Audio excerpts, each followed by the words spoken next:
ಬಂತ, ವಿಘ್ನಗಳು ಬಂತ, ನೋಡಿ ಆಶೀರ್ವಾದ, ಅನುಗ್ರಹ, ಬ್ಲೆಸ್ಸಿಂಗ್ಸ್ ಅಂತೀವಲ್ಲ, ಅದು ಕೆಲಸ ಮಾಡೇ ಮಾಡುತ್ತೆ.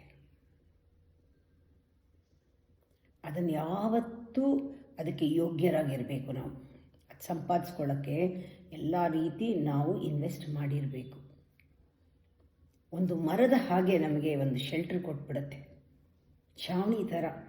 ಯಾವ ವಿಘ್ನನೂ ನಮ್ಮನ್ನು ಮುಟ್ಟಬಾರ್ದು, ಯಾವ ದುಃಖನೂ ನಮ್ಮನ್ನು ಮುಟ್ಟಬಾರ್ದು, ಆ ರೀತಿ ನಿಂತ್ಕೊಂಡ್ಬಿಡುತ್ತೆ. ಸೂಕ್ಷ್ಮವಾಗಿ ಕೆಲಸ ಮಾಡುತ್ತೆ.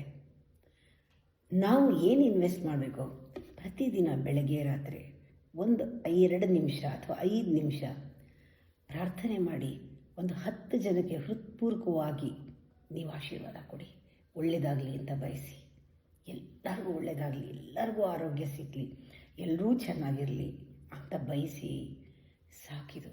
ಮಲಗೋಕ್ಕೆ ಮುಂಚೆ ಎದ್ದಾಗ ಅದು ನಿಮಗೆ ಡೆಪಾಸಿಟ್ ಆಗ್ತಾ ಹೋಗುತ್ತೆ. ಆಶೀರ್ವಾದ ಕಾಯತ್ತೆ. ಅವನು ಯಾವತ್ತೂ ಕೈ ಬಿಡೋದಿಲ್ಲ. ನಿಮ್ಮ ಭಂಡಾರ ತುಂಬಿರ್ತಾನೆ.